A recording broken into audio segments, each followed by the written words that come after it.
All day you've been bombarded with images of what has taken place in Washington. Too little time has been spent thinking about why. Anyone who's trying to understand the significance of what's going on right now ought to watch the video of the woman who was shot inside the U.S. Capitol this afternoon. In the footage, which we're not going to show you because it's too upsetting, but you can find it on the internet, the woman is standing in a hallway right off the House floor at the center of the Capitol building. She appears to be in her 20s. She's got an American flag tied around her neck. The scene around her is chaotic. People are bumping into each other, yelling, trying to get through the door into the Senate chamber. Suddenly, with no warning, there is gunfire. You hear a shot, and the woman falls. She's been hit with a bullet. Seems like the neck could be the chest. Apparently, it was fired by someone in law enforcement. People in the hallway scream. The camera closes in on the woman's face. She looks stunned. She is staring straight ahead, unblinking. In her eyes, you can see that she knows she's about to die, which in the end she did. The woman died a couple of hours ago at a local hospital. So what can we learn from this?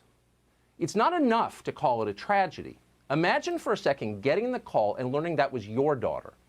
The last time you spoke to her, she was heading to Washington for a political rally. Now she's dead. You'll never talk to her again. Seriously, imagine that. If you have children, it will put you in the right frame of mind. That's what we're watching. And we may be watching a lot more of it in the coming days. Political violence begets political violence. That is always true. It is an iron law. It never changes. And we have to be against that, no matter who commits the violence or under what pretext, no matter how many self-interested demagogues assure us the violence is justified or necessary, as they have been assuring us, lying to us for the past 6 months. We have a duty to oppose all of this. Not simply because political violence kills other people's children, which it does, but because in the end, it doesn't work. No good person will live a happier life because that girl was killed in the hallway of the Capitol today. So our only option as a practical matter is to fix what is causing this in the first place. We don't have a choice. You may have nothing in common with the people on the other side of the country. Increasingly, you probably don't, but you're stuck with them. The idea that groups of Americans will somehow break off into separate, peaceful nations of like-minded citizens, that's a fantasy. That will not happen. There is no such thing as a peaceful separation. There never has been, and there won't be. The two hemispheres of this country are inseparably intertwined. They're co-joined twins. Neither can leave without killing the other. So that's the first thing to know. As horrifying as this moment is, we have no option but to make it better, to gut it out.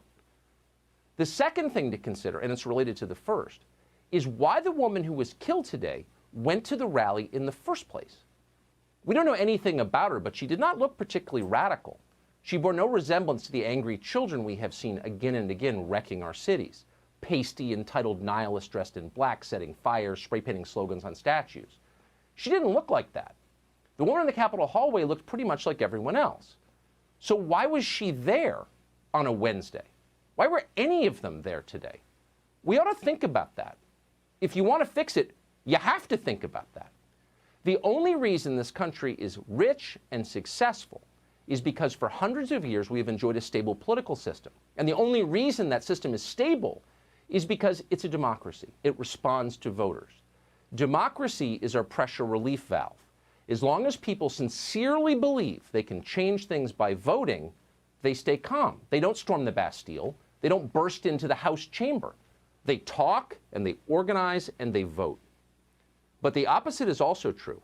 If people begin to believe that their democracy is fraudulent, if they conclude that voting is a charade, that the system is rigged and it's run in secret by a small group of powerful, dishonest people who are acting in their own interests, then God knows what could happen.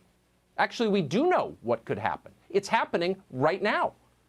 It's happened in countless other countries over countless centuries. And the cycle is always the same because human nature never changes. Listen to us, screams the population. Shut up and do what you're told, reply their leaders. In the face of dissent, the first instinct of illegitimate leadership is to crack down on the population.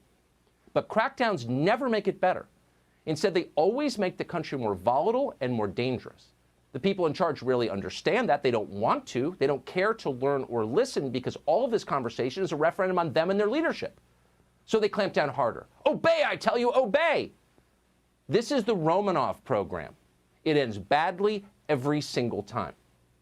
But that doesn't mean they won't try it again. Of course they will, because it's their nature. It's how we got here in the first place. Millions of Americans sincerely believe the last election was fake. You can dismiss them as crazy. You can call them conspiracy theorists. You can kick them off Twitter. But that won't change their minds. Rather than trying to change their minds, to convince them and reassure them that the system is real, that the democracy works, as you would do if you cared about the country or the people who live here, our new leaders will try to silence them. What happened today will be used by the people taking power to justify stripping you of the rights you were born with as an American. Your right to speak without being censored, your right to assemble, to not be spied upon, to make a living, to defend your family, most critically. These are the most basic and ancient freedoms that we have. They're why we live here in the first place. They're why we're proud to be Americans. They're what make us different. And they're all now in peril. When thousands of your countrymen storm the Capitol building, you don't have to like it. We don't. You can be horrified by the violence, and as we said, and we'll say it again, we are horrified. It's wrong. But if you don't bother to pause and learn a single thing from it, from your citizens storming your Capitol building, then you're a fool. You lack wisdom and you lack self-awareness. You have no place running a country. We got to this sad, chaotic day for a reason. It is not your fault. It is their fault.